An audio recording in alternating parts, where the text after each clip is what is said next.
C'est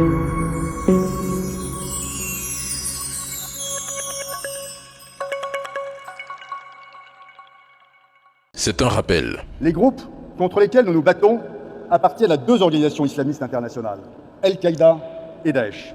La plupart des commandants ne sont pas maliens, ce sont des étrangers.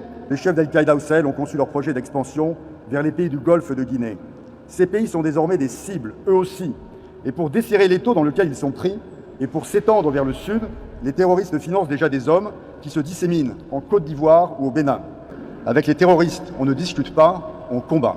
Si l'on reconnaît aujourd'hui que le Bénin, la Côte d'Ivoire et d'autres pays voisins du Mali servent de base arrière au groupe Terreau, alors il est grand temps d'arrêter de nous distraire en prétendant que les attaques dans le nord du Bénin sont dues uniquement à la faiblesse de l'armée nigérienne. Non, non.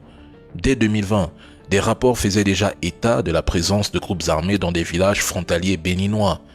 Ils y stockaient des motos et des armes, recrutaient des jeunes et planifiaient des attaques contre le Niger ou le Burkina Faso.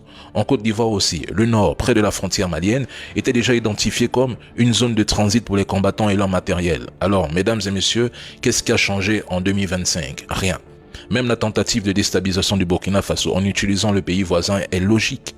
Depuis 5 ans, ces réseaux s'infiltrent, s'installent, prennent position, ils stockent et transportent des ressources essentielles. Et, osons poser la question, où se trouvent les points d'accès ou de transit de tout le matériel qui finit par alimenter les opérations contre l'AES?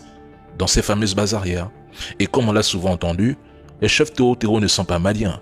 Ils se fondent dans la population de ces pays voisins et lorsque les femmes les ciblent par drone, certains États complices, fanatisés par la propagande des médias français, osent prétendre que l'armée malienne vise la population civile.